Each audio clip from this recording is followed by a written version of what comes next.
Hi, everybody. I was too busy looking at my scripture to see what translation I was using tonight because I'm changing it up and using a different translation.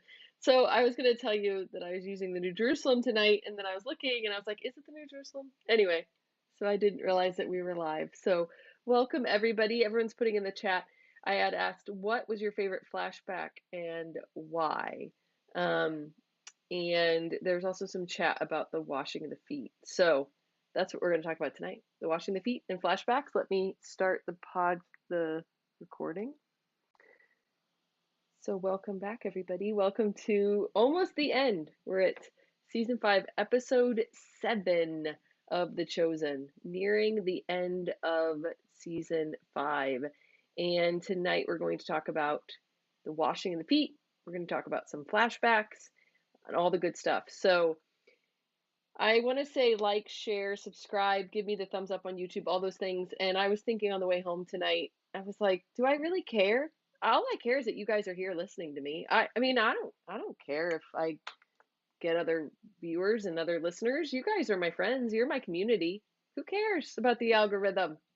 But I will say, it would be nice if someone out there is searching for commentary on The Chosen and they don't know this exists. It would be nice if your thumbs up on YouTube or your sharing the podcast or you're subscribing to the podcast helps them find it. But that's all I'll say about that. Let's jump in to the episode.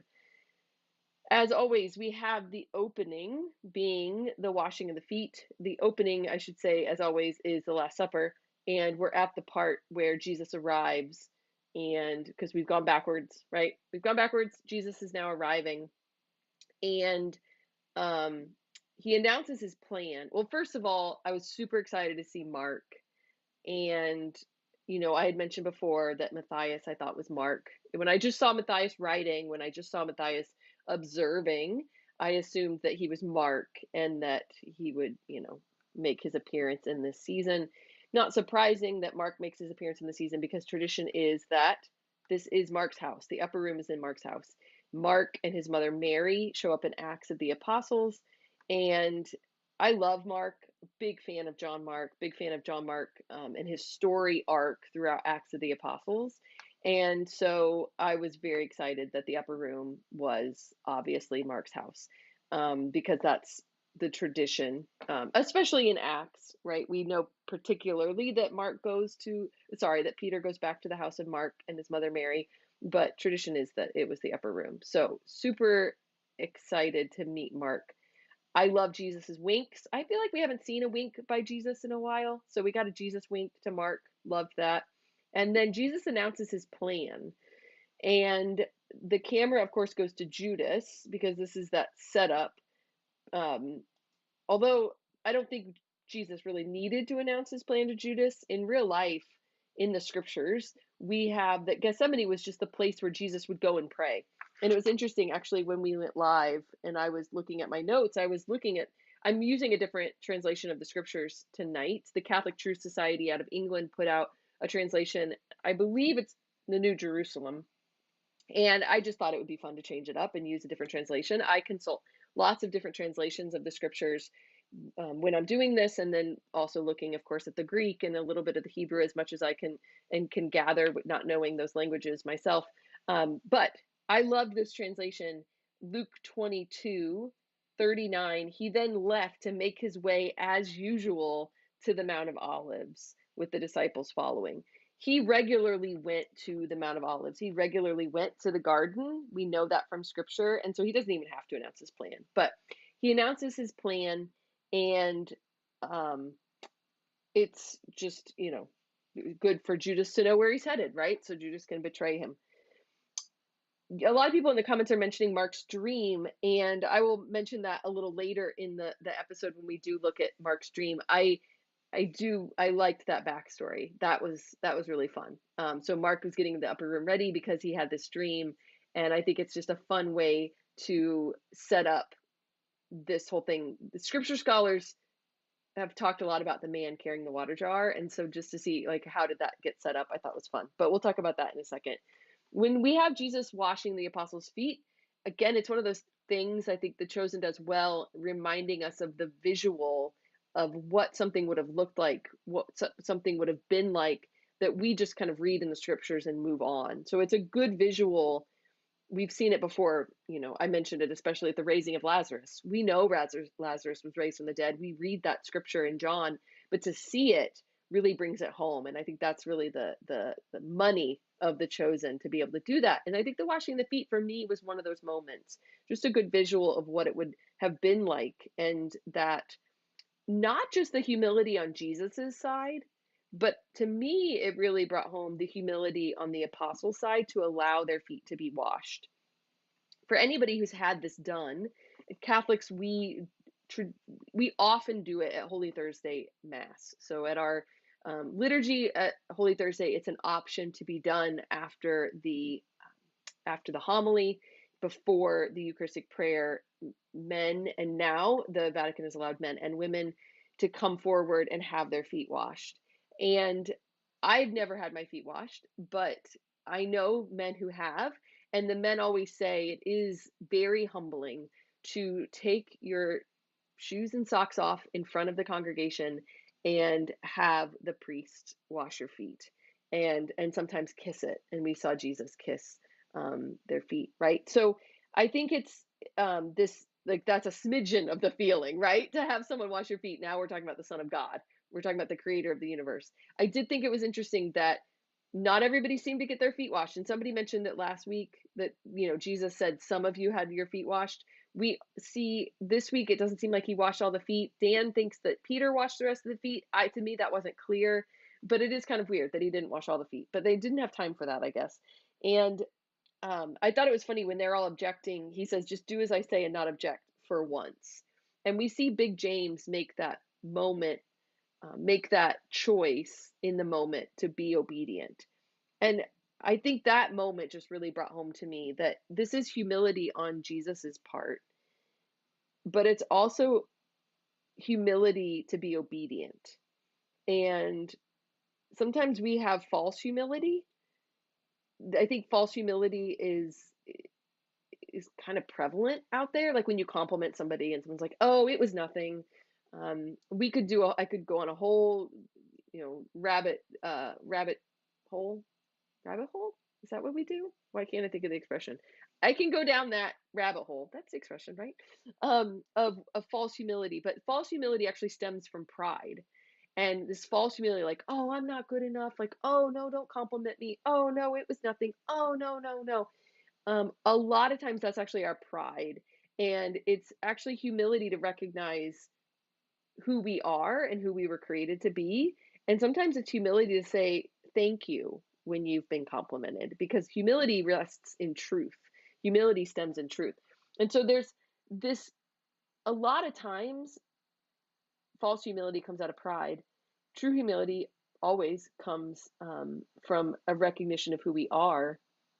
And it's a humble act on the apostles' part to allow Jesus to do this. And that really struck me in this moment, to submit, to obey. And how often I don't obey because I think I know what's best. Peter is good intentioned here. He thinks, oh, I'll help, or I will do it with him, or I will wash his feet. And he has good intentions, but so often Peter gets it wrong because he doesn't trust. He doesn't sit back and let the master act. And I was trying to think of moments in my life where I've made that mistake, that Peter mistake, that seems so good and it seems well intentioned. It seems like what he should do. He's stepping up. He's stepping up and taking care of things. And in this moment, he actually needs to obey, and he needs to have the humility to have his feet washed. So there, I think that's just really a beautiful moment. And what is, Peter said, we're sorry for our pride. But even that, in a sense, is a proud statement. And Jesus says, you have to trust me more than ever, even if you have no understanding. And to me, that's a little bit of a theme in this season, especially, even in this episode. You have to trust in me even when you don't have understanding. We saw that in a couple episodes ago as well as a theme. And this is that moment too, where just trust me and be obedient and trust. So Christ quotes Isaiah 52:7 as he washes the apostles' feet. Angie, I love this point Angie points out that Big James is the first to get his feet washed and obey, and he's also the first to die for Christ. So Big James is the first martyr for Christ, as we see in Acts of the Apostles. And that's a really great point. Thank you for pointing that out, Angie. Judas, I thought there were two scenes in this episode that really, I think I would have to say they were my two favorite scenes of this episode, and they were both Judas. Both Luke, the actor who plays Judas, and Jonathan played this moment really well. I thought it was just stunning the way they played the moment of Jesus washing Judas's feet. There's so much emotion being shared in this moment with nothing said. And Judas is clearly upset, and there's so many reasons why Judas could be upset in this moment. Is he upset because the Messiah is humbling himself in this way? Probably. He's upset because Jesus is not doing what he thinks he should be doing as Messiah, whether it's turning tables in the temple, making people mad, or washing people's feet. I think he's also obviously quite uncomfortable because he knows what's about to happen, and that Jesus is showing him love. Judas perhaps doesn't realize that Jesus knows full well what's going to happen. Jesus knows full well what's going to happen. And Jesus still washes Judas's feet. If that's not a lesson for us, Judas in that moment is Jesus's enemy. And Jesus washes his feet. How petty I am. How small-minded I am. Nobody is about to turn me over to the authorities to kill me, right? My enemies are much, much smaller and much pettier. Would I wash their feet? Would I show them love? And it's this moment that Jesus is always extending love and mercy towards Judas. We see it here, we see it in the garden, till the end. And I thought this moment was just really, really so powerful. We know he did it. We know he washed his feet. We know he perhaps gave him his body and blood to eat and drink in the Eucharist. He does it. He shows Judas such incredible love with full knowledge of what is about to happen. And it should be a call. It should be an examination of conscience for us of how we treat our enemies. One little note, because I always love to go into the scriptures with these, right? So they can just, they can touch on the scriptures, but I really want to go deep into the scriptures. And so the foot washing is such an interesting moment. There are so many layers to the foot washing in the Last Supper. And so I want to dive a little bit deeper into this moment. Obviously, the primary sign of the foot washing is this idea of this mandatum. That's what we call Thursday, Maundy Thursday. Maundy Thursday. You'll see that especially in the British speaking side of the world. It's the mandatum. Do as I am doing, right? As I have done, so you must do. As I have loved you, so you must love others. As I have served, right? Be a servant to others. Love others. And they don't even understand the extent of it. They think he just washed their dirty feet. He's talking about actually laying down his life, not just for Peter, not just for John, but for Judas. And so they don't even see the extent of what he's telling them. But he's actually laying down his life for them in that moment. And when you look at the washing of the feet, the primary kind of main message, right, is do this for others. Lay down your life for others. That mandate, yes, Eugenia, that's what we call it, the mandatum, the mandate, the command to love. And when we see the garments, and I'm getting this all from the Ignatius Study Bible, which is an amazing resource, but Curtis Mitch points out in the Ignatius Study Bible, when he lays down his garments, John mentions it in 13:4. It's the same Greek verbs that Jesus uses in John 10 for laying down his life. So he said, I lay down my life and I take it up again, right? No one takes my life from me. I lay it down and I take it up again. Those are the same Greek verbs used here in John's Last Supper account for laying down his garments and taking them up again. 13:4, he lay aside his garments and then he takes them up again in 13:12. And so it's a clear indication that John sees this as so much more than washing someone's dirty feet, but that this is really as you are to die for others as I am going to die for you. Amazing. Another level of the washing of the feet is that it is a sign in the Old Testament of priestly ordination. So, ritually, what do you wash before a meal? You wash your hands. So there would be a ritual hand washing. They would have probably washed their feet as they entered a house for hygienic reasons, not hygienic reasons, but like etiquette, right? They'd wash their feet because they're dirty, they're nasty, they're washing their feet before their meal, before they recline at the table. But ritually, you'd wash your hands. Who washes feet as well? We see it in Exodus 40:12 and Exodus 40:30 to 32. So let me read to you Exodus 40:12. This is in Exodus when Moses is erecting the sanctuary. We see that Moses is been given instructions, and God says, "Bring Aaron and his sons to the entrance of the tent of meeting and see that they bathe." Okay, so they're supposed to bathe before they go into the tent of meeting. Why? They're about to become priests. In Exodus 40:30 to 32, he put the basin, this is Moses, he put the basin between the tent of meeting and the altar and filled it with water for the ablutions. Is this Aaron or Moses? Just a minute. Moses. Moses did it. Okay, this is Moses. He put the basin between the tent of meeting and the altar and filled it with the water for the ablutions. This was for Aaron and his sons to wash their hands and their feet. Whenever they entered the tent of meeting or approached the altar, they washed as the Lord had directed Moses. So, what are these apostles getting ready to do? They're about to approach the altar. They're about to approach the sacrifice, not a bloody sacrifice of a lamb, not a bloody sacrifice of a pigeon, right? But the sacrifice on the cross, represented in the Last Supper. We also see in Exodus 8:6 the consecration rite for the investiture of the Levitical priest. And in Leviticus 8:6, he made Aaron and his sons come forward, and Moses washed them with water. So this isn't the primary thing that's happening. I think it's important for us not to lose sight of the mandatum. But there's so many levels in Scripture, and one of the levels could be this sign of priestly ordination. Likewise, have you ever wondered why Jesus says, "You will not have a part of me. You will not have a part in me"? John 13:8, when he says this, and then Peter, of course, is like, "Okay, wash everything, right? Wash my head, wash my hands, wash everything. I want all of you, right?" What is this receiving a part?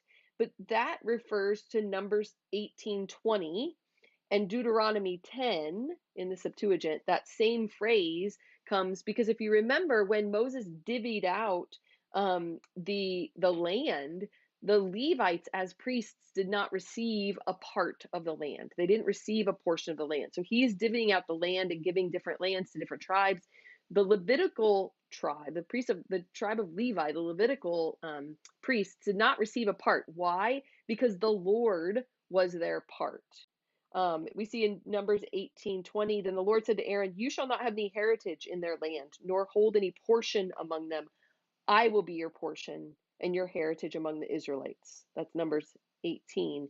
In Deuteronomy 10, for this reason, Levi has no hereditary portion with his relatives. The Lord himself is his portion, as the Lord your God promised him. So is this an indication that, what does it mean to have a portion with Jesus? Is this an indication that he is consecrating them priests? Obviously not priests of the tribe of Levi. We see in Hebrews, we have a much greater high priest, right? That's the book of Hebrews tells us that they are of the priest, not of Levi, not of Aaron, but a much greater priesthood of Melchizedek, of Christ, of the Son of God, right? Of the messianic priesthood. Okay. Okay. I thought the upper room Mark dream thing was really interesting, and a lot of you have commented it in the comments. It explains what's sometimes confusing. Why is a man carrying a water jar? Why was that a setup signal? So theologians, scripture scholars have always wondered, like, is this? It seems like it had to have been a preset signal. Men did not carry water jars. It's one of those phrases that most of us just kind of read over. Okay, follow the man with the water jar. That's kind of interesting. But for the people of the time, that would have really struck them. They would have been like, why is this man carrying a water jar? Why that room? And how is it already prepared? And that's kind of the beautiful thing, is that Jesus gives them this instruction. It's straight from Matthew 26:18. The master says, my time is at hand. Also, Mark 14:13, Luke 22:10, both give that detail of the man with the water jug.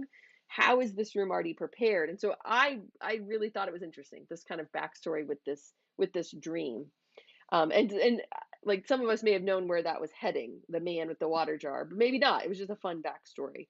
Um, when they came out of the upper room and went down those stairs, I don't know if any of you have been to the Holy Land, but there's a place where tradition says is the upper room. It does not date back to the time of Christ.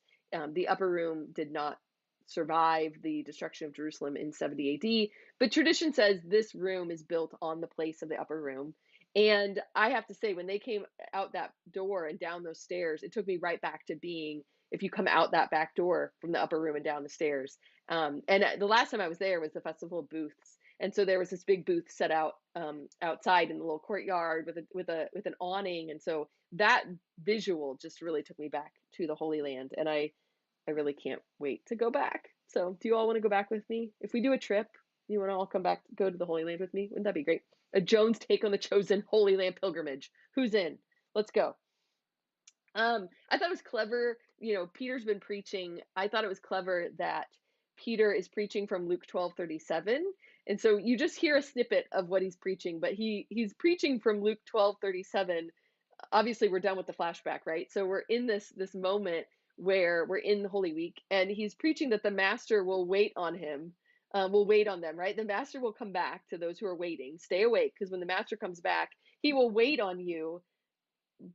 I thought that was clever, because now Peter is not going to let Jesus wait on him, right? So that was just a clever, straight out of Luke 12, but a clever little, like, Peter, but you're not going to do this for yourself, right?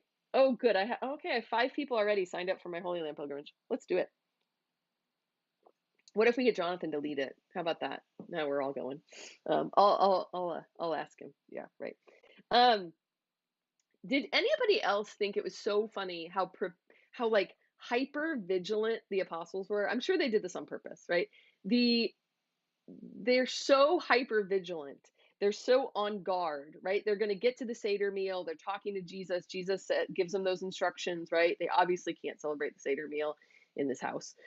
So they're so vigilant. They're like, okay, how are we not going to get followed? We're going to separate. I mean, they had to have done this on purpose, right? To set it up that when push comes to shove, they're all going to fall asleep. I thought that was really funny. Like, they're super hyper vigilant right now.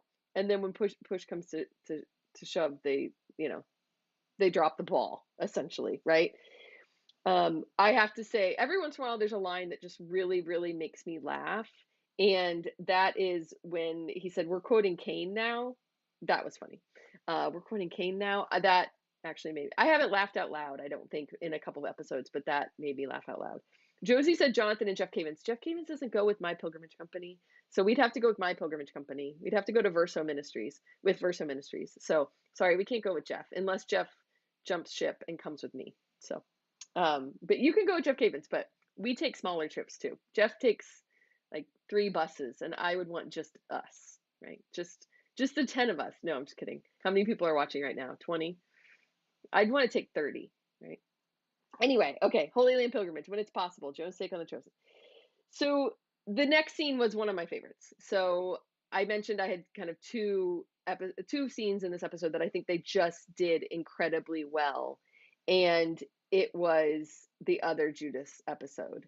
The other Judas scene, where Judas's sister is so happy, and people have mentioned it in the comments, so happy and so proud of him. And there's not that much to say from this scene because it just speaks for itself, but it breaks your heart, doesn't it? It just breaks your heart. And there were, of course, they had mentioned earlier, like the name Iscariot, it won't be forgotten. They mentioned that in their earlier conversation, and it hurt then because we all knew where this was headed. It hurts now, and it breaks your heart. I thought it was a really, really well done scene. And Judas says, I've been wrong about things before, and his sister said, nothing can be wrong ever again. And it's a lot. So that was one of my, like, it was just gut wrenching, and there's not really much to say, other than we can make decisions that are so wrong, and we can make decisions that are so misguided. And everybody around us even could see it happening sometimes. His sister couldn't. His sister, she knew something was wrong. And isn't that a sisterly intuition? And yeah, it's a tragic, I would say that is a tragic scene.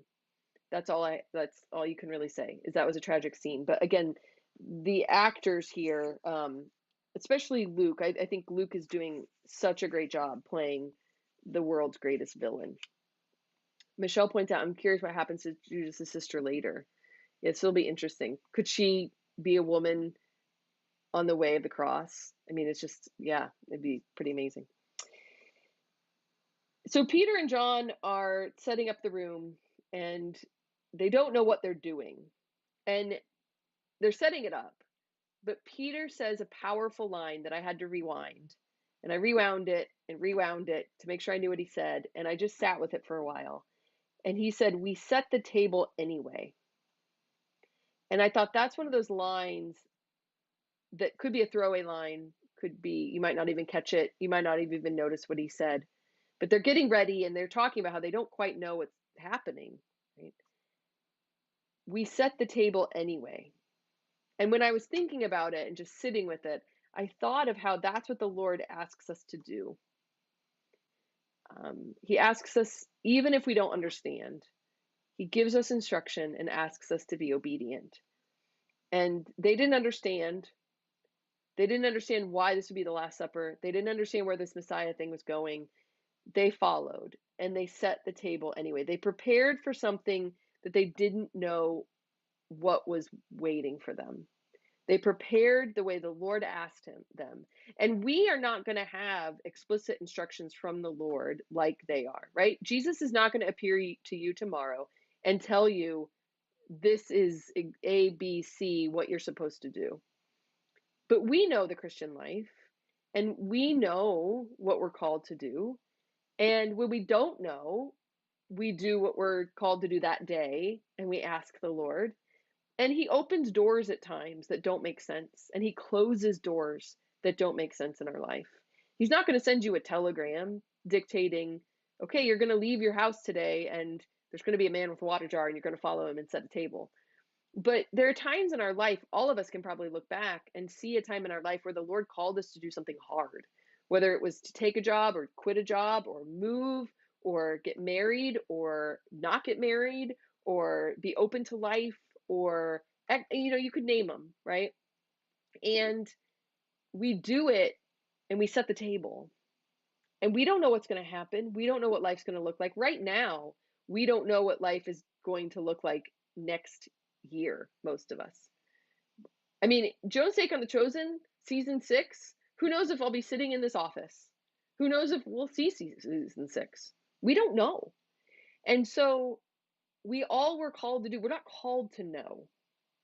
We're simply called to set the table. And I thought that was a really beautiful line. We set the table anyway. And that's what Peter's called to do. And that's what Peter fails to do so often, because as Dan said several episodes ago, he acts as Jesus's handler rather than Jesus's follower. And we know there's one command from Jesus, and that's follow me. And he'll say it, and he'll say it at the end of Peter, he'll say it right before the ascension to Peter, right? In one of my favorite places of all time, the Sea of Galilee at the Church of Peter's primacy, when he says, follow me. And there'll come a time in your life where someone will lead you where you do not want to go. And he'll tell Peter, you're going to be martyred for me, but follow me. That's what you're called to do. So set the table anyway. And then John said, he is sad. And again, just one of those lines that just really, just tugs at your heart. Okay, we're going to wrap up by looking at the flashbacks. And I would love people to weigh in, whether you're listening live on YouTube and you want to throw it in the chat, whether you're listening later on YouTube and you want to comment, whether you're listening to this as a podcast and you want to email me at Joan, what's my email address? joan@joanwatson.faith. I would love to hear from you what you think of the different flashbacks, because I think there's depth in the flashbacks. And I got some of this depth, but I didn't get all of it. And maybe I'm trying to look too much into the flashbacks. And you're welcome to tell me that too. I want to find meaning in all the flashbacks because I don't want them just to be filler. And I know at times they felt like filler. And I think I'm clinging on to this idea that nothing is filler in The Chosen, although I don't believe that anymore. There are plenty of storylines I think that are just filler. But I'm going to go through the flashbacks and I would love people to weigh in about what they found in them. And again, I had some thoughts, especially in the first few, but I didn't have thoughts for all of them. So the first couple, I'll come out strong, but I begin to come out a little weaker in the later ones. Okay, so let's start. Number one, somebody reached out to me on Instagram, and I wish I could remember your name. You reached out to me on Instagram, and I meant to look up who it was. Amazing insight that there are only 4 apostles that don't have flashbacks total, and that would be Peter, James, and John, and Judas. And she posited that could Peter, James, and John have a flashback in the next season, and that flashback could be the Transfiguration. You know, I've been ranting about this for a long time. I think it's really, really, really wrong that the Transfiguration has not been shown. I think The Chosen tends to have a low Christology. And while I don't mind seeing Christ as fully man, which he was, I believe that with all my heart. And I think we sometimes miss that.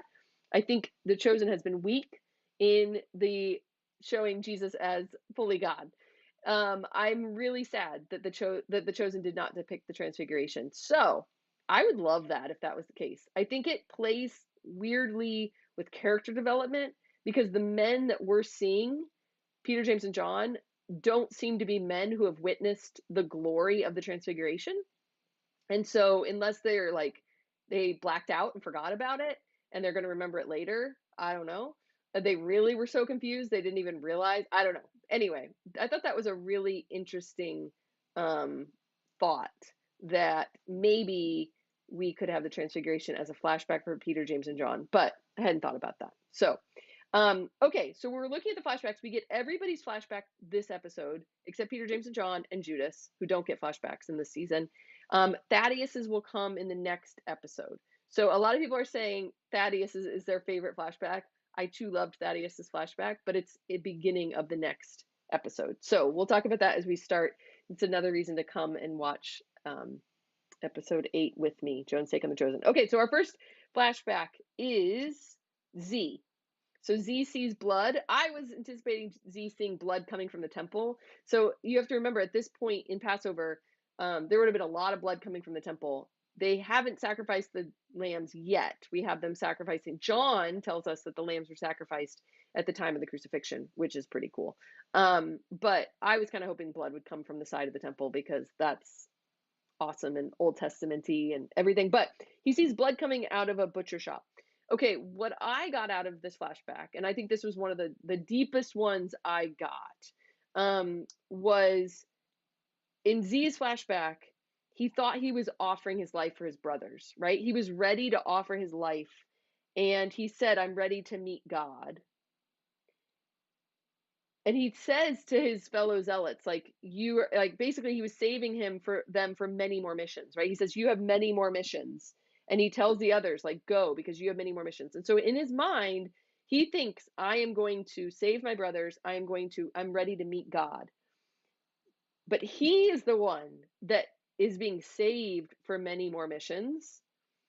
And he is ready to meet God, but he's going to meet him in the person of Jesus Christ. He's going to meet God incarnate in Jesus Christ.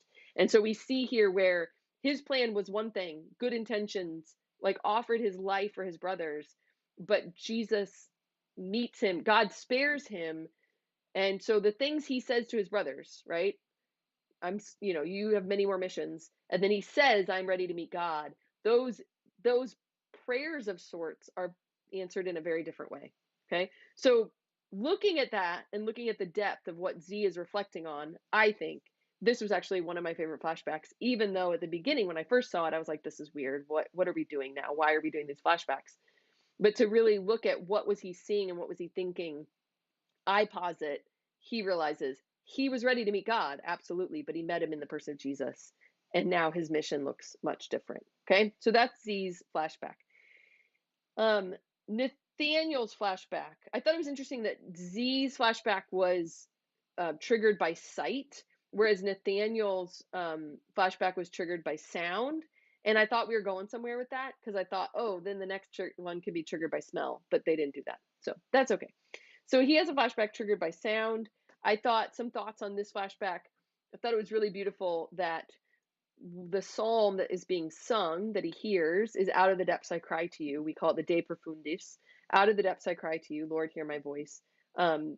It's Psalm 130. Beautiful, beautiful psalm. We pray it regularly in the Liturgy of the Hours in the Divine Office of the Church. So he hears this psalm out of the depths. And at that moment in the flashback, he probably feels like he's at his depths, right? He's frustrated with studying for his test. He kind of feels this out of the depths. But it's going to get much worse than this. We know that from Nathaniel's backstory. And so when is Jesus going to come to him? When he's really in the depths. And when he's pleading, when he's really in the depths. And so this is a kind of a hint, I think, at where the call of Nathaniel is going to happen. Philip, of course, writes in the letter and says, his time is going to come. And what is his time? What is he going to do? Like Z, he has a mission. He thinks right? Z thinks he's going, he has this mission. His mission looks much different. Nathaniel thinks he has this mission to build. He's going to be building something very different. Okay, so that's what I got out of Nathaniel's. Just this reminder of when the Lord called him was really calling him out of the depths, when he was in the depths, and crying and pleading for the Lord. Okay. Then we have Andrew and Phillips. And if I'm missing something or if you have thoughts, again, email me, put it in the chat, put it in the comments of YouTube. Andrew and Philip, those are the deepest I got.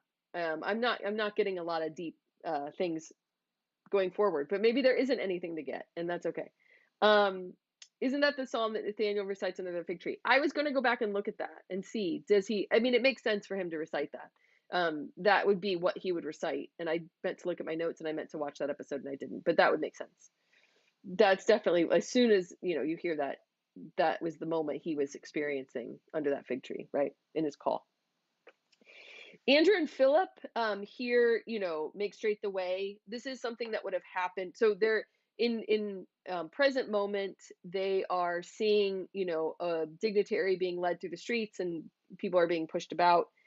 Then they have kind of the same flashback where they remember a road physically being made straight. Some scripture scholars say this actually would have happened, that they would have actually straightened roads and made roads wide for Caesar, which is why John uses this image, right? Make straight the roads. He uses this image because that's something, and it's obviously scriptural in the Old Testament. And why? Because it would have happened, okay? I like that we get some more John lines. I like that we get some more John the Baptist lines. But his line to the soldier was interesting because in the Gospel of Luke, the soldier actually comes to John and asks him, what are we to do? And that's kind of the beauty of John's ministry, is that the tax collectors come to him and say, what should we do? Even the soldiers come to him for baptism and say, what shall we do? But in this case, John's giving the advice, without being asked, to be content with your wages. But it's straight from Luke 3:14. It also explains this backstory explains a little bit more of how Andrew is friends with Philip, and is a follower of John, but then also fishes with Peter. So it kind of explains how, because we obviously have in John's gospel, John and Andrew like following John and being pointed out to Jesus, right? So they follow John and John points Jesus out to them. This is the Lamb of God. But here but we also know Andrew helped Peter fish. So it kind of gives that. I wish I had a little more there. That's all I really have there, that it just kind of explains that. And of course we have kind of the comedic relief at this point with the locusts and Andrew being hungry and all that good stuff. So a little bit more just comedic relief with Andrew. Thomas's backstory confused me a little bit. And, he sees the broken pot. It takes him back to his father being arrested and killed. And maybe killed. I mean, we know by the time he gets to Coffney that he's an orphan. I mean, that's how he's spoken of. So we don't know much else. I'm not really sure what the purpose of this backstory was, except to show that he's already experienced loss and that he's already had someone he loves taken from him quite abruptly.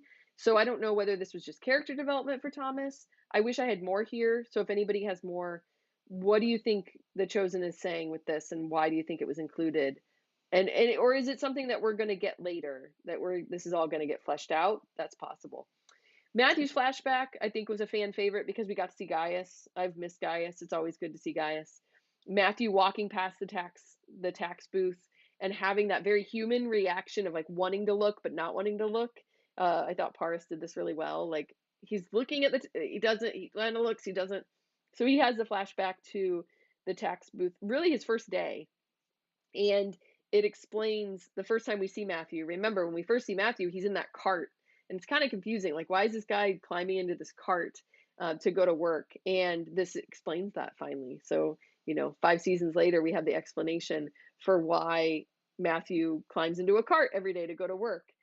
And I think it was fun to see Gaius and Matthew already have this bond, right? On the very first day, they have kind of this Gaius already has a sweet spot in his heart for Matthew on that very first day. And I thought the line was interesting when Gaius says, "I will tell you what I see." And that's exactly what Matthew will do with Jesus, right? What does Matthew do in his gospel? But he tells us what he sees. And so I thought that was an interesting line for Gaius to say, "I will tell you what I see," that kind of harkens to Matthew's vocation as a follower of, not just a follower of Christ, but also an evangelist. Some people are weighing in Thomas, it's character development, shows Thomas as being someone having difficulty trusting. People in his life are killed. People, maybe him seeing Kaufney as a father figure. So I thought that's interesting. Is it just character development? Yes, Michelle says it really highlights the difference between old Matthew and new Matthew and how far he's come. I liked that as well too. So we've seen that development in Matthew. The last flashback we get is little James, and little James is walking by the temple choir and remembers the time when he's told he will not join the temple choir because of his limp, because of his limb being too long, and so while these restrictions were just for the priests, his choir director tells him no, that they've been extended to even those in the temple choir. And he has that great line, right, where he says, "This is my calling." And again, they're all recognizing, I think so many of these flashbacks, this is why I kind of didn't understand Thomas's. I feel like every other flashback really centered on their calling and what they thought their calling was, and then what their calling really was. And that's what I kind of struggled with Thomas. I felt like that was one of these things is not like the other a bit. But James says, "This is my calling." And then I loved when he said, "I'll sing for him myself," meaning he'd sing for the choir director at the temple himself and prove himself, but really he'll sing for him, capital H, himself, right? Because he's going to sing for Christ. He's going to sing for the new temple, the true temple. And there's going to be a fulfillment of the temple, and that James is going to be that temple choir, right? He's going to be in the choir of the true temple. And so I thought that was really beautiful. He thinks his calling is one thing, but his calling is so much greater. And it sets up how he meets Thaddeus and Jesus, which is great because we know from the very beginning, right? Season 1, he's already with Thaddeus and Jesus. And yeah, there was the line, "Are you angels?" And, Thaddeus gives Jesus a little smirk and Jesus makes that face. And those are the little moments. That's the humanity of Jesus I like and that I've missed. That virtuous, fun, beautiful, little clever human Jesus, that makes more sense to me than Jesus snapping at his apostles. I don't like that human Jesus as much because I don't think Jesus snapped at his apostles. So Thaddeus hasn't arrived. Perhaps this is an instance of the first shall be last, right? So the first apostle to follow Jesus, according to The Chosen, is the last to arrive for the Last Supper. But we'll start next episode with that arrival of Thaddeus and his flashback, which was was a big favorite, and it is great. Angie said maybe Thomas's calling was to become a man and take care of his mom after his father was taken away. That's true. And maybe that was his calling, but really now his calling is to follow Christ, and he's gonna give up that normal life of father and husband. So, Oh, Michelle, that's a great point. Michelle says Jesus wants to use James. The temple doesn't want to use James because he's flawed in their eyes, right? But Jesus wants to use those gifts that James has. That's a beautiful, beautiful insight. So that's it. A little bit shorter this time, washing the feet, some flashbacks. Again, if you have any insight into some of the flashbacks, would love to hear them. Post them in the YouTube comments, email me. I would love to hear your insights because I think there is something there I'm missing. And I'm going to admit it. I wish that I had some, like I said, I got some good stuff out of Z. I got some good stuff out of Nathaniel, but I think there's more there. So would love to hear your thoughts, weigh in. And next time we'll wrap up season 5, episode 8. We'll wrap up with the I won't spoil it. Some of you may not have watched it yet. I won't spoil what episode 8 is because I didn't know when I was going in. I didn't know when they would cut it off.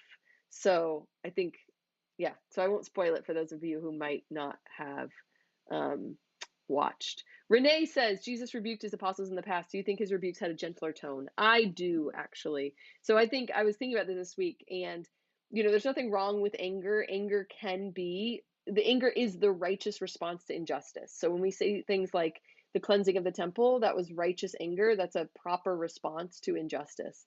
So anger is not a sin. Losing our temper is a sin.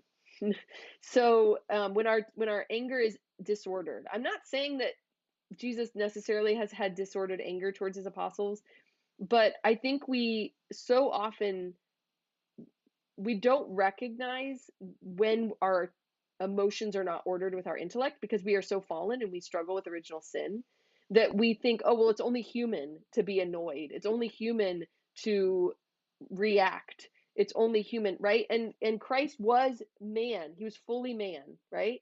Divine person, but fully man. And so he would have emotions and he would have reactions, but his reactions and his emotions would be so perfectly ordered with his intellect that I think sometimes The Chosen depicts Jesus as getting annoyed in ways that he just wouldn't have. And you see this if you know a really virtuous person. What is the virtue? A virtue is a habit, and that we do happily, right? We're disposed to the good, and it's easy for us, and it makes us happy. And so when we get cut off in traffic, we don't get annoyed if we are virtuous and have the virtue of patience. It's not that we don't snap at that person once, it's that we never snap at that person. So I'm not virtuous in the virtue of patience. I can tell you this right now. So when Jesus reacts, part of our brain's just like, oh, well, he's human, so he's going to react. He's going to be annoyed. He's going to snap at them. But a perfectly ordered human being, a perfectly virtuous human being wouldn't do that. And so why would the Son of God, who had no sin, who had suffered not concupiscence, do that? So that's one thing I struggle with. That's one thing I struggle with.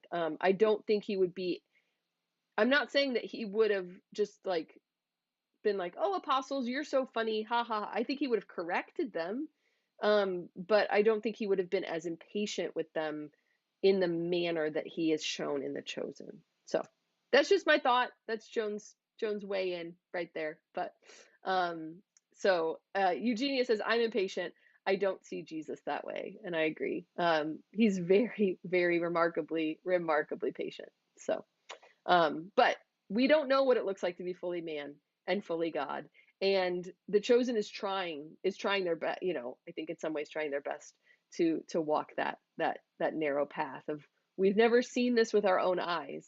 We have to guess theologically, we have to surmise what it might look like. So it was great to be with you all. God bless. Remember, share, like, all that good stuff. Let me know if you have insights into those flashbacks. I would love to hear them, and I will be with you next week, same time, same channel, as we look at the very last episode. Okay. Michelle said, if they weren't trusting in Jesus, that'd be one thing. But when it's ignorance because they really don't understand as much as they tried, that's when I don't like angry Jesus. I agree. No angry eyes. He packed his angry eyes. Barbara asks, is anybody going to Chosen Con? When is it, Barbara? Just out of curiosity. I probably can't go, but And yeah, maybe if Chosen would be like, hey, this awesome podcaster, we should have her come, but nobody knows I exist, so it's okay. Dan said he's shown frustration more than I thought with the apostles. Angie said, thanks for explaining how the feet washing is part of Levitical priestly rites. Isn't that cool? Like I said, we don't want to lose the mandatum because the feet washing does have something to say for all of us. So we don't want to be like, oh, that was just for them. That was just for the priests, because it does have something like we are called to lay down our life for our brothers and sisters. But it is kind of a cool, like, other level. Josie and Jeff are signed up for Chosen Con. Flipping the tables equals a flood. I don't know what that refers to, Wendy. Gina, you're welcome. Barbara says it's February 18th to the 21st. Curtis is going. It's in Charlotte, North Carolina. Oh, but Renee says it's February 19th to the 21st. Oh, that's the same thing. February, Joni, be with it. Wouldn't it be fun if we did something? I wonder if we could do like Joan's Sake on the Chosen. Like we could like do a meetup somewhere. Let me think about that. Let me look at that weekend and see, because several of you are going. I would rather do a pilgrimage to the Holy Land. I mean, that would be amazing. But I could fly to Charlotte pretty inexpensively from here, and I'll think about it, and I will make an announcement if I can make it down, and we could do a meetup somewhere. That'd be fun. Like I said, I'd rather go to the Holy Land with you all, but maybe we could do Chosen Con. We'll see. Okay, thanks all. It was great to be with you. I really loved my Chosen family. It's been really great, and yeah. So thanks for joining in. Next week's our last week, and I'm gonna miss you all, even though I don't see your faces. I see, yeah, these names, and it's gonna be a long time before we get season 6. So maybe I will have to go to Chosen Con just to, because I'll be in, yeah, I'll be missing you guys. So, okay, have a good night, everybody. Talk to you next week.